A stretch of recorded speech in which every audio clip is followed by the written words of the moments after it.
Welcome, everybody. It's nice to be here with you on this Montreal evening. I felt like I have not gone anywhere when I got here. So we're going to talk a little bit, and then we will eventually open up the floor to a Q&A. Can someone give me a signal when it's time for that? Okay, great. So Claudia, it's very interesting to hear you read from work that hasn't yet been released. Mm-hmm. It's like getting a glimpse into the future, one that I'm very grateful for. But in the present, we find ourselves in a US presidential election year. The last election was in 2016. And as we were talking about earlier backstage, it seems very much like we've experienced a lot in those intervening years, those years between elections. We've experienced the intensification of the effects of climate change. We felt the impact of conspiracy theories and the politics of white grievance on US, Canadian, and UK politics. We've seen Charlottesville and the emboldening of the far right in many countries. And that just begins to paint a bleak picture. Like I could paint a much bleaker one. But the point is that since 2016, so much has happened that it almost seems as if 2016 was part of another era, the precursor to this one, and that we've now emerged into a new one. And your recent work from Citizen, published in 2014, Through the White Card, a play first staged in 2018 and published in 2019, and now the book you just read from, Just Us, forthcoming later this year, spans and engages with this moment. In one of your recent interviews at the MCA Chicago with Tara Aisha Wills and Will Rawls, collaborators in a project that involved text, sound, and dance, you say that you are interested in staying inside the current of the now. And when you think broadly about the role of the artist and the role that art plays in our society, how important is that act of staying inside the current of the now? Does it take a certain discipline to stay with the trouble, to stay with the now? Well, I think discipline is an interesting word.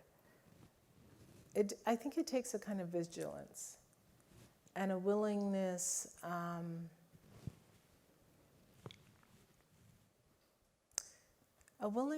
to be inside a kind of redundancy. Because we have this, my husband is the kind of person who listens to the news constantly. Mm-hmm. And every hour they're saying the same news again.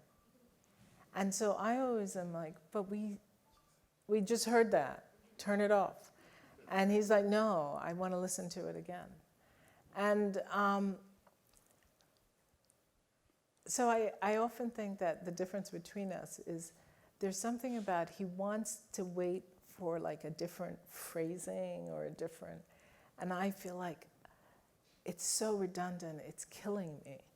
But I think it's really that, it's the ability to stay inside the redundancy and the shifts of the everyday that one then begins to chart and be in dialogue with. In the work. But I don't think it doesn't always show itself in ways that you recognize. I mean, I think there are people who are working abstractly, mm-hmm. who are also charting what is happening every day. Mm-hmm. So the product is not the proof, mm-hmm. if that makes sense. But yeah, I mean, I think we all looked away, and then there it was. Yeah. The now. Mm-hmm. But the now is also porous in a way. And I asked about discipline because it in moments it can open up into history. Mm-hmm.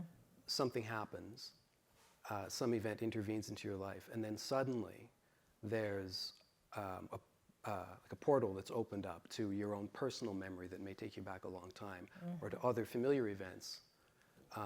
Or it may open up into historical memory for you. Mm-hmm. So is staying with the now At what point does does it cut off at a certain point? Or does it preclude going too far into other time, into the past?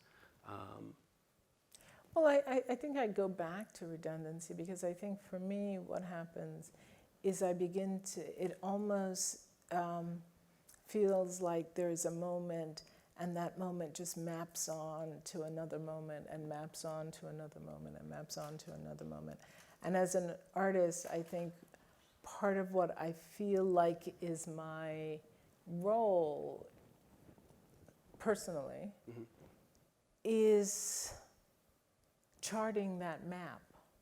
You know, like if that piece that I just saw you read to you, you only heard half of it. The text is only on the recto side of the page. On the verso side of the page, there are images and articles and all kinds of other things, like children's drawings for that piece. But the idea is that every moment, that little phone call about the Goldilocks brought me back to Mei, you know, to the doll test, which brought me forward to the doll test being redone by CNN. CNN did those doll tests again, and all of the little white kids picked, they said, the questions were things like, who is the least appealing child? And you see the little hands pick the black child. Who is the most intelligent child? And you see the little hands pick the white child. And this test was done just 2 years ago. So what happened between the Clark's doll test and 2 years ago? Apparently nothing.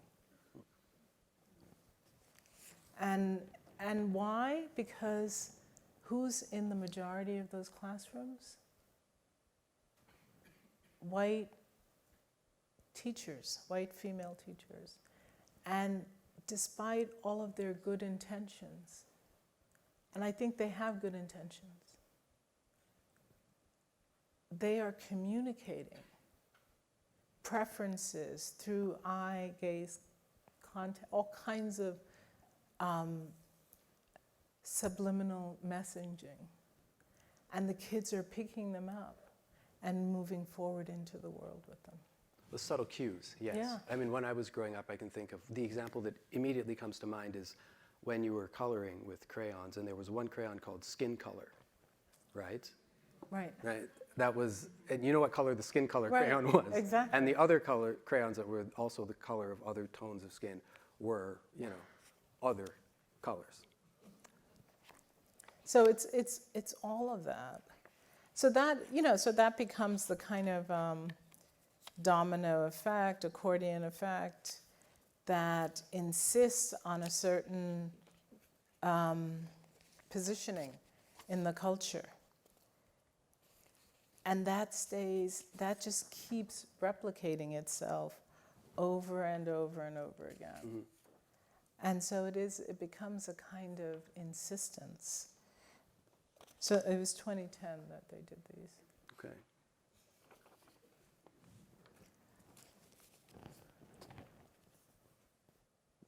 You know, and so from 1950s to that, and it's the same.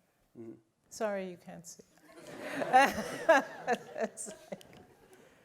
But there's stills from the tests. Yeah, but these tests were done again. Mm-hmm. And you know what's funny? The parents were sitting behind a booth, and the little kids were in with the person who was administering the test. And some of the questions were, show me the good child. And, you know, they point to the white child. Show me the smart child. They point to the white child.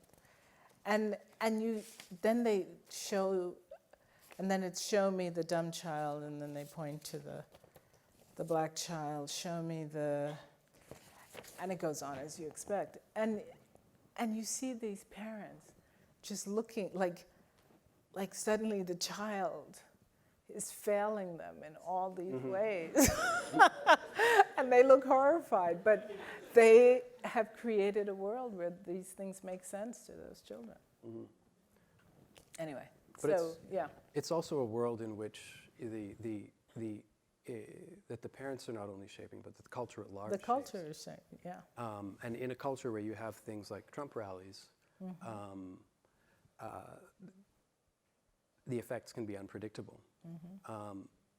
At a Trump rally in late 2015, when Trump was still seeking the leadership of the Republican Party, a young African-American woman named Johari Osai Idusi was attending the rally out of curiosity with a couple of friends. And their group, they were African-American, so their group, for obvious reasons, was selected to sit up front. So their group was just behind the podium at which Donald Trump would have been speaking. And they would have been very visible, or right on camera. And she admitted that later she admitted that she lost interest in the rally because I think the crowd began to bully some people, who had come to protest, and Trump was egging them on. And as she lost interest, she pulled out a book and started reading. And the book was your book. It was Citizen. And then a white couple, a couple of rows back from them, a middle-aged white woman intervened and told her not to read, to put down the book. And I mean, you can watch it on YouTube. And she refused. And she later said that people like her have been telling me what to do for long enough, and she wasn't going to put the book down and stop reading.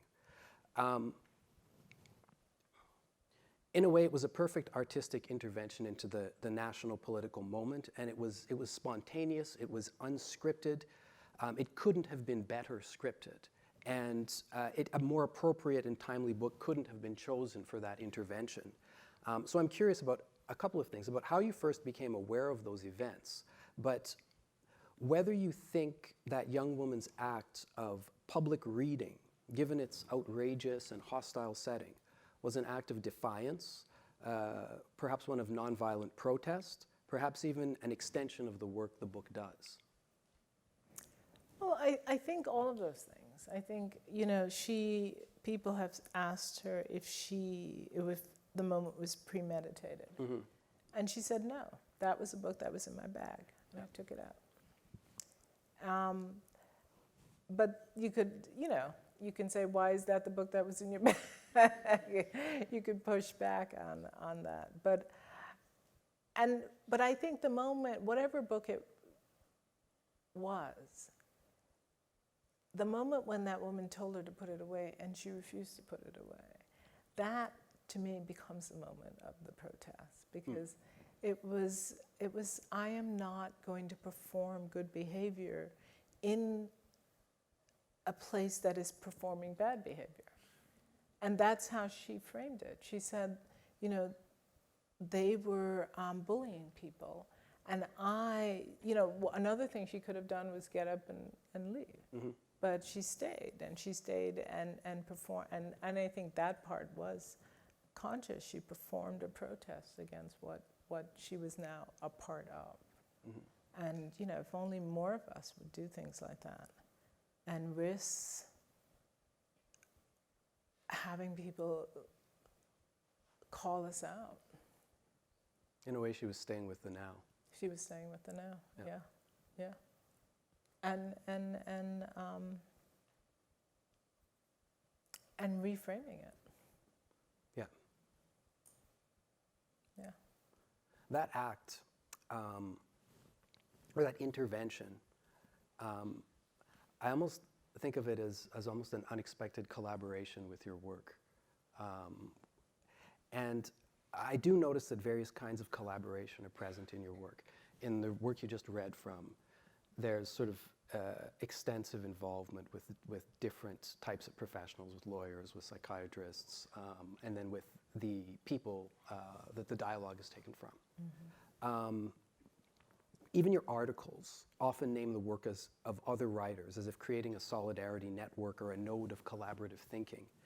And some of the material from Citizen was culled from the stories of people you knew. And you also collaborated directly with artists on several of the visual works included in Citizen. Your recent play, The White Card, which was first produced for the stage in Boston in February 2018 and was published in 2019. And it brings a variety of characters together at a dinner party to discuss the politics of race as they intersect with the visual arts. And in the final scene, two of the central characters undertake an unexpected collaboration on a work of photographic art. So can you tell us a bit about how you approach collaboration? It's interesting, as a writer, writing is often considered a solitary act. How you think of collaboration and how you make space for other voices within conversations about race. That's a great question. Fred Moten, who's a theorist I read often and deeply, talks about the need for study as a form of living and to be in collaboration with others. And so, I don't know, I love the idea that my practice as a writer can bring and make apparent all of the work that I'm in conversation with. And I know that all other writers are also in conversation with all of these people. And then you're supposed to write and disappear that work and make it appear as if it's all you. I just thought of all of this. And I'm like, no. I really want my practice to show that if I'm thinking about how my friend's child is called violent at age 4, that there's actually some people doing some real study on this, and here they are. And this is what they have to say. And this is what Emily Dickinson has to say. And so I love that thing in your brain that automatically associates out can find a place on the page, that you can actually stitch it together and send people to other writers and other theorists and other artists, and still make a thing that is worth living in and of itself. And so, I don't know, I think step by step have become more and more collaborative as I've gotten older.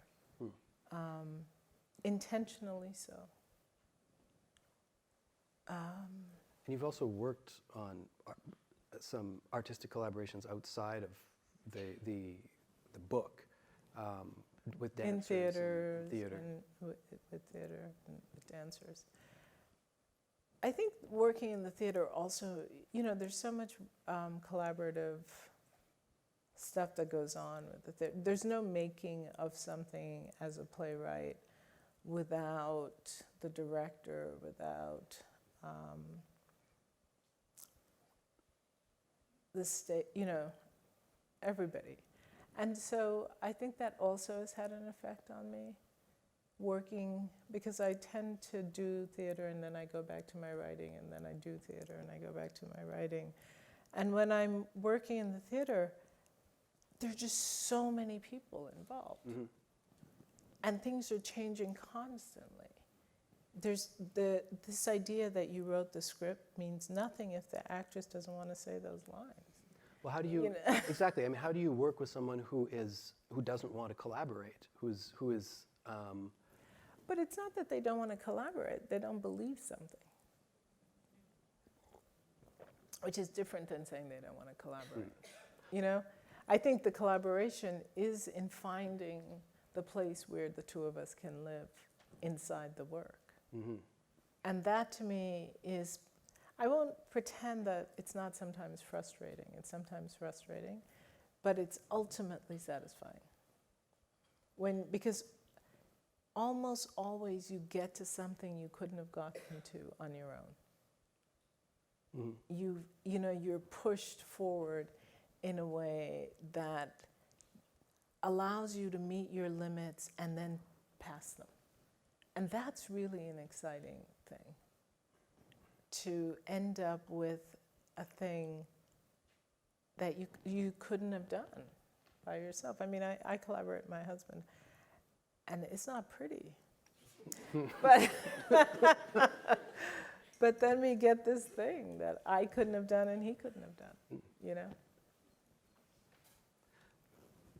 You've written, in the past you've written that I'm not interested in narrative or truth to power on a certain level. I'm fascinated by affect, positioning, and by intimacy. Yet you do work with narrative and in fiction. And a play is, in a way, a kind of fiction.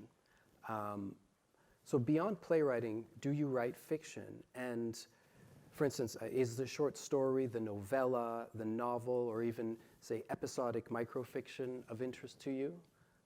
I mean, I know you write novels and short stories, and so I would love to know what goes on in your head. Because in my head, I just don't have it. I don't have the ability to write fiction. Oh, I think that we live in the moment that you reframe something that happened in the world as language, it becomes fiction. You think? Yeah. Yeah. But there's a way in which I think fiction writers are able to, they make the story and then they stay with it throughout the whole thing. And I think poets, and I think I'm fundamentally a poet, I think poets are more in the ellipsis, in the associative moment, and less in the linear time. That, you know, I think if I had to say what's the difference between the people and obviously there are exceptions, but in the two genres, I think poets live in a kind of place where things don't have to add up, because they don't. They don't add up. They just, you know, it's this and then it's this. And it's not necessarily this, then this, which I find you all are better at. I don't know. I find with fiction there's certain realities that you have to contend with when writing fiction, because your readers will bring those realities to your work, and the expectation is so strong that even if you have a nonlinear narrative, or you have characters that aren't really characters, or that aren't developed, or that don't develop in a way that they're expected to develop, you still have to contend with the expectation that things are going to happen in a certain way. And I think in fiction, you're allowed a lot of room to, you can discover, especially if you come from poetry, the world of poetry, you can discover a lot of room to play with those things, to subvert time and to play with setting and character, but you still have to deal with them one way or another. Yeah. Among the many fictional messages that I received from this society growing up in the 1980s and 1990s, three of the interesting messages that I've tried to kind of talk about in fiction are do not get a chip on your shoulder, do not become embittered no matter what happens, and do not play the race card. So I found the title of your play, The White Card, to be just hilarious and exceptional.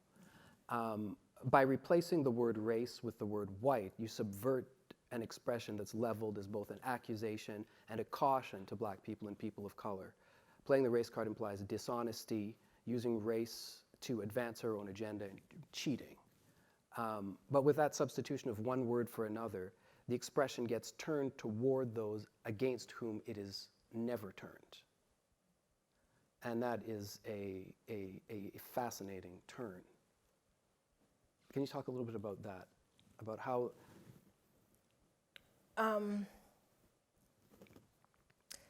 Well, it's something I've been thinking about a lot, obviously, with the Racial Imaginary Institute. You know, a lot of black people, a lot of my friends have said to me, why are you bothering thinking about whiteness? It's a waste of time. In fact, I gave a reading a few months ago, and this white woman came up to the book table and she said, "Ms. Rankine, I have been doing anti-racist work, racism work since the 1970s. And I'm here to tell you, it's a waste of time."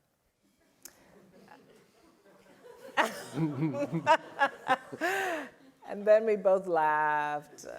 And then she went away.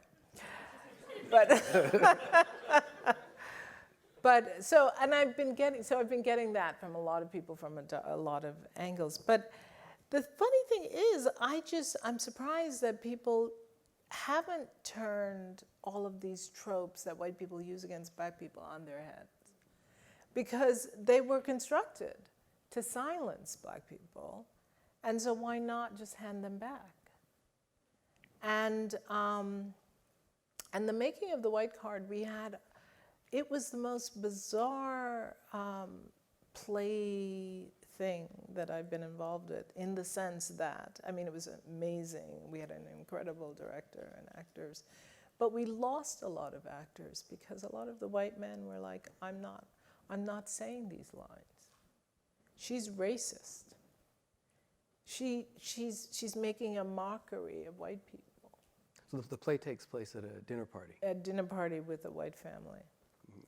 And it was the most interesting, every night one night we had this weird audience where I don't know how it happened, but all the black people ended up on one side of the audience and all the white people ended up on the other side of the audience. And at the end of the play, all the black people were on their feet and all the white people were sitting down. And then when all the white people saw that all the black people were on their seats, they reluctantly got up one at a time. I wish it had been filmed because it was an interesting moment. But so there is that thing of us living in different realities in terms of what is real, and that white people, in as much as they have constructed blackness, they've also constructed whiteness. Mm-hmm. And it's also a thing that is used and played. So the title came from a desire to just put those cards on the table. Mm-hmm. In the play, there is, the play takes place in the art world, the New York art world. And it's at the home of a collector, Charles. And he has a number of pictures there, of paintings there. And one of them is the Rauschenberg white painting. Mm-hmm. And it's these three white panels. And when I first opened the book, that's the first image in the book. And I thought, oh, that's the white card right there. You could just take it off the wall and play it. Mm-hmm. How did you think about that use of that painting before the title came about? I think I heard the title somewhere. Mm. I heard a woman use that phrase. She said, I might be getting this wrong, but I think this is what happened. There was a woman who was perhaps of mixed race, Latinx, mm-hmm. and so she could pass as white, and so she called that passing playing the white card. That's where I first heard it. Okay. And then when I was working on the play, I remembered that idea, because it struck me, that idea of whiteness being a thing to be played. Like there are moments when you can just take it out. And as I was coming up with the character of Charles, who plays the sort of patriarch in this family, the thing about Charles is he collects paintings that depict Black suffering. And so that's all they have. They have paintings that depict Black suffering and the Rauschenbergs. Yes. Yeah. And the Rauschenbergs become a kind of rest for his wife. It's a place where she can go where she doesn't have to deal with the other painting. It brightens the room. It brightens the room. Mm-hmm. And so that, and I think at some point I needed an alternative work of art to everything else he collected. There's actually a person who he's based on. I will not name names, but there is an actual collector, because I did speak to a number of Black artists, and the stories were very interesting about the collectors. And apparently there is a guy who collects mostly those kinds of things. And so then when I thought, oh, what could be the alternative? I thought of the Rauschenberg because of that, because then they were literally these three cards, you know. Yeah.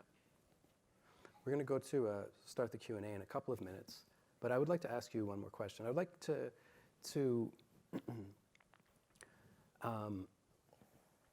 I saw you present work from citizens several years ago at Concordia University in Montreal, and during the presentation you mentioned that you'd been giving similar presentations very frequently.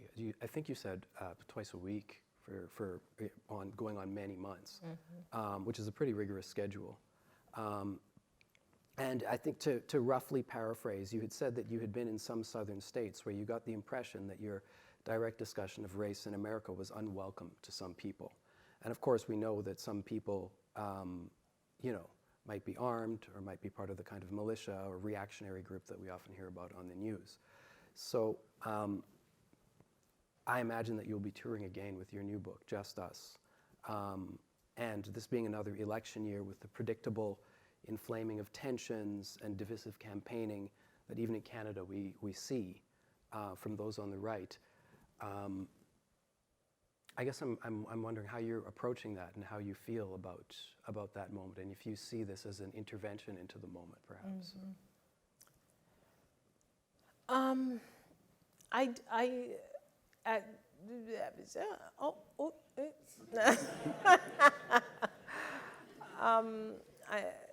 What's the honest answer? The honest answer is we've thought about it, me and my people.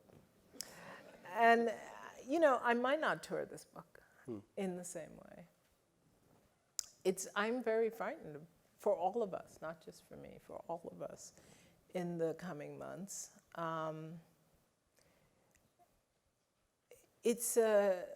We're in a lose-lose situation. Charlottesville was not a spontaneous eruption. That was an organized moment.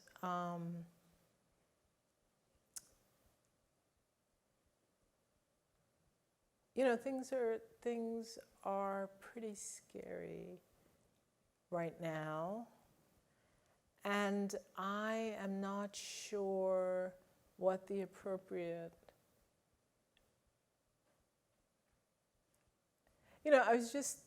Just 2 days ago, I was thinking, should I be doing voter registration? Is that how I should spend my time?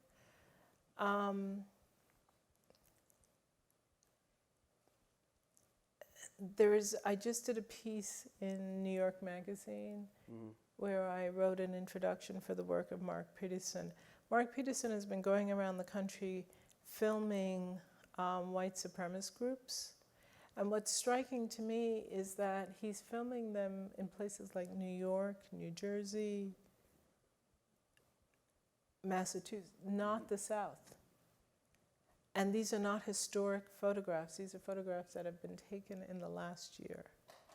Just in 2019, there's something like a 50% rise in white supremacy groups in the United States.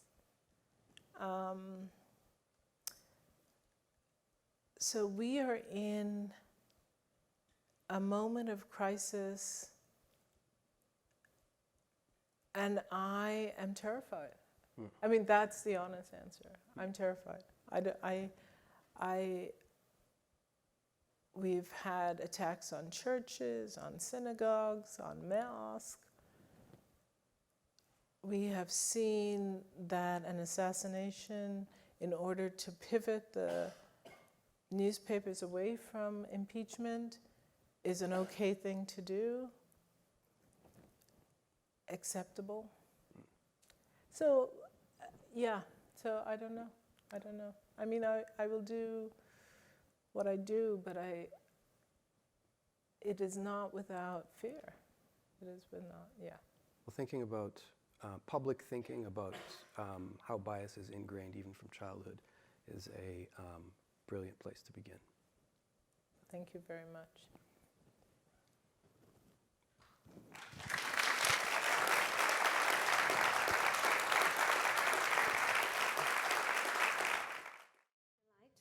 And it's no secret that we don't have many black women coming to campus, so it's really, but your work is marvelous, and thank you so much.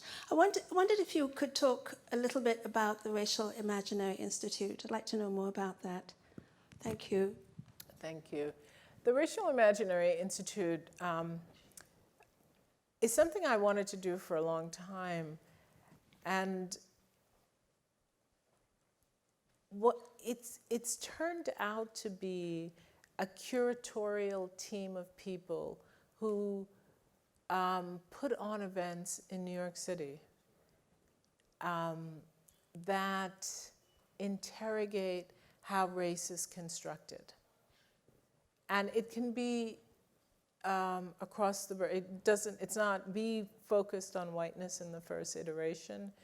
We're about to start a whole new series of things in March, looking at nationalism, speaking to this election, at borders and belonging. And what do? We go to people and we say, we would like you to put on an event. We will help you curate it, and we use their spaces. And so we have art shows going up, we have film series at BAM, we have lectures.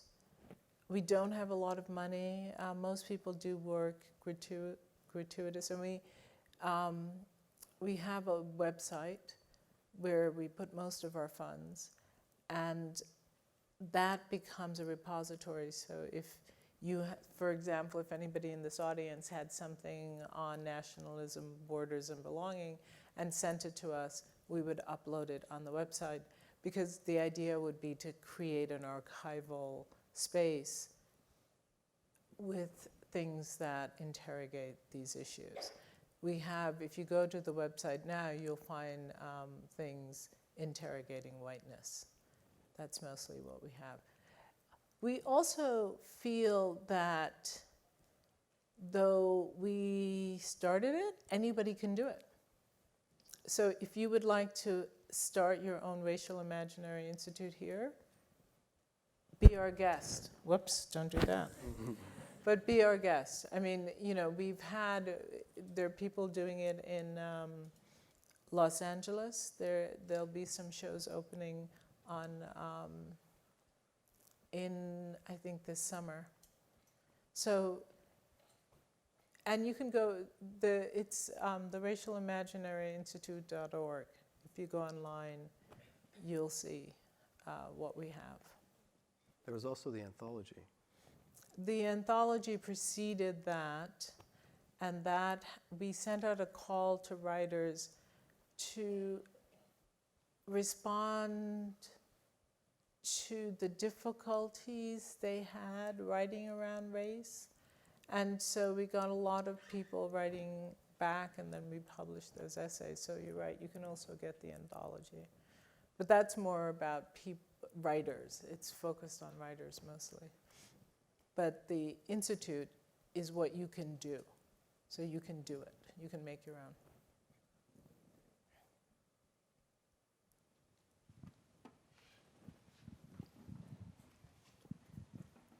Professor Rankine, welcome to Vancouver. I wanted you to speak about your interest in writing about sports, be it Serena Williams or Zinedine Zidane. Did it come naturally, and are you a tennis player?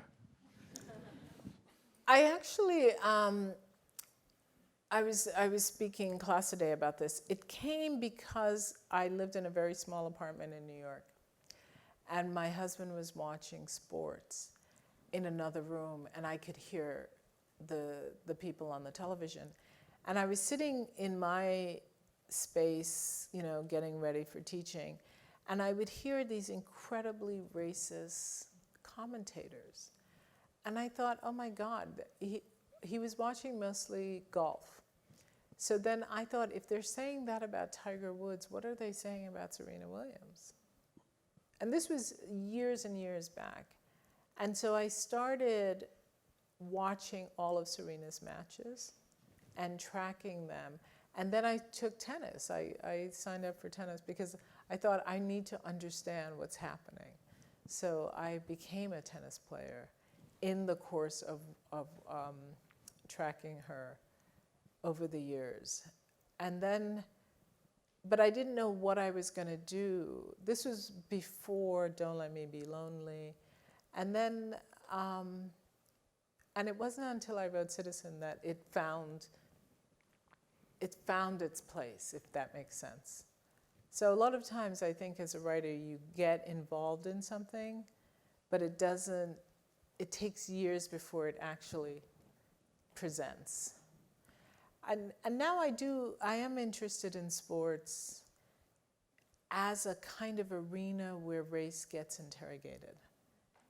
I mean, it is the most fascinating thing watching. Right now I'm writing a play on white men, white male privilege. We have one black woman and 19 white men on stage. 19, which of course is a big issue. It's like you've hired 19 white men and one black woman. I'm like, but how can you interrogate the thing without replicating the thing? You know, it's like, well. But even in writing that play, I found myself back in sports arena because there's so much, you know, there was that great moment the other day where Kobe went to LeBron's game. And if you go online and watch the video, Kobe's there with his daughter and LeBron is there. And LeBron approaches Kobe to say thank you for coming to the game. But it's on the floor, right? So it's surrounded by what? Because who gets those seats? They're basically corporate seats. And so there are all these white men watching these two guys who are giants in recognition of each other.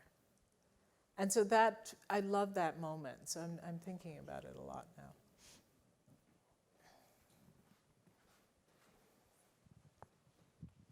Between questions, Zidane became a bit of a hero in Montreal for a while. After the headbutt, a lot of people were speculating on what had been said to him, and then people started wearing Zidane jerseys. Well, there was a statue put up outside of the Pompidou Museum in Paris of the headbutt. Oh. Yeah. Thank you so much for your insightful talk. After listening to your excerpt of the writing, it really made me curious. How do I recognize my own inherent bias, and how do I approach it? And I'm from South Korea, where multiculturalism is a unique concept, and I'm wondering, what do you suggest? How do I interact with people who may not have similar knowledge or education that I'm experiencing here?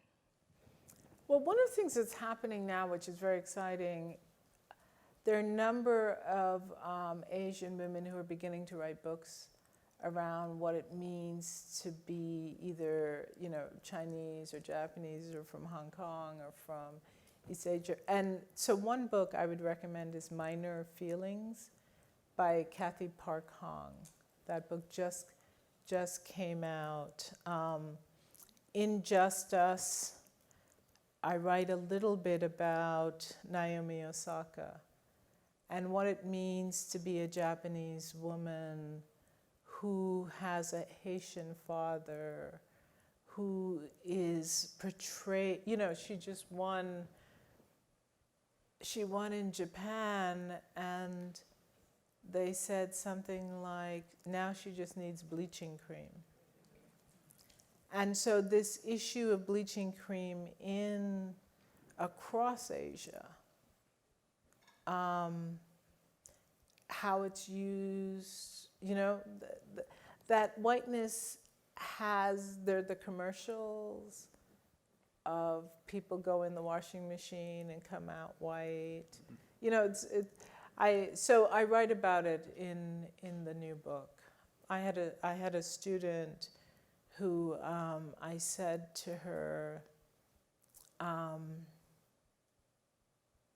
you should write about your mother. And she said, she was in my office, and she put her head down on the desk. And I thought, holy shit, her mother's dead. And, I must have accidentally just brought up something. And she said, she put her head on the desk, and then she looked up at me and she said, my mother's racist. And I said, how does she show her racism? And she said, well, she says to my father, you're so handsome. You must have some white in you. So that, how deep it goes, and how it's the culture of whiteness, what is valued, is clear to everybody. It doesn't matter if you're in Hong Kong or in China or in Japan or in Vancouver.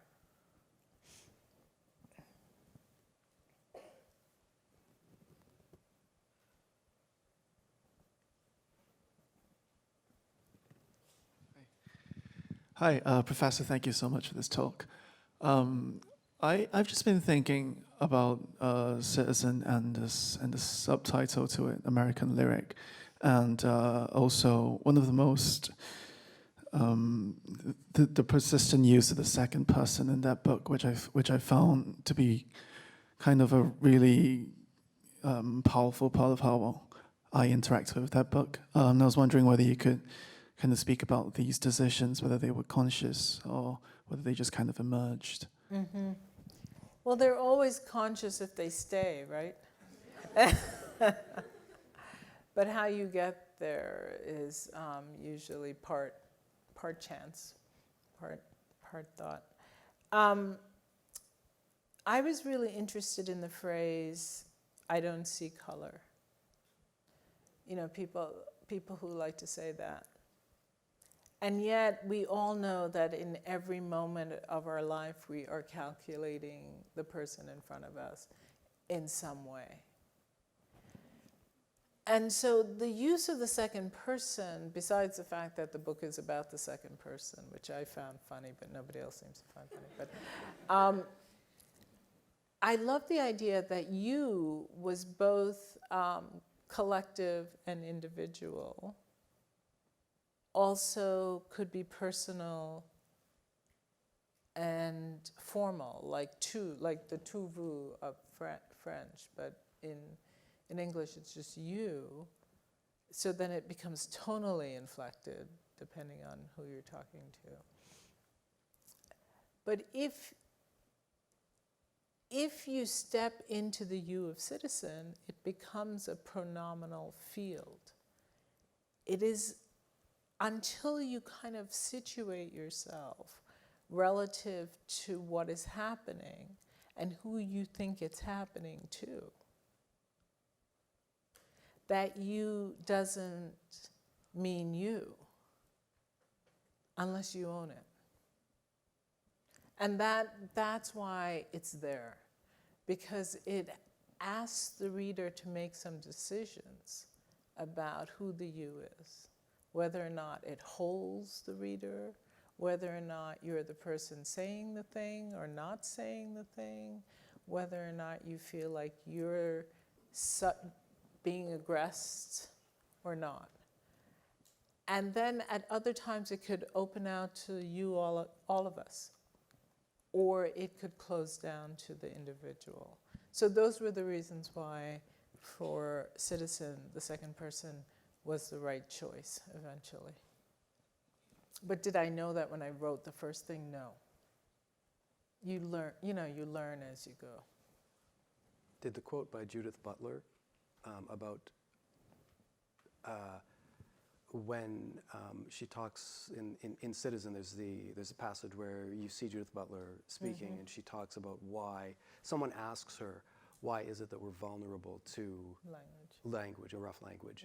And she says that we all, part of the human condition is that you are vulnerable to being addressed. Did that inform the continued use of you? That's why that's there. I think one of the things, and those of us who write books know this, the thing builds itself. And every time you write one sentence, then it opens the door to every book, every quote, every image, every statement that you've ever encountered.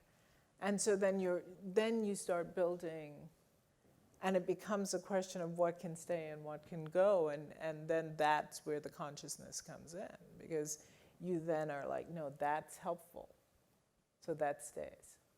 Something else might just show how smart you are, so that goes. It's like sometimes you're just showing off. Look at me.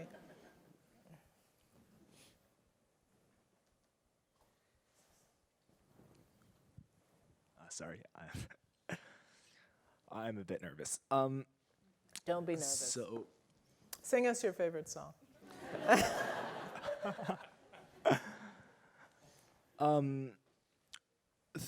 with what you said about Serena Williams, and with the deliberate direct quotation that's present in both the work that you presented there and Citizen that he just read, I get the sense that you're introducing some sort of sense of collective in your artistic work, but also in your work of activism, and correct me if I'm wrong.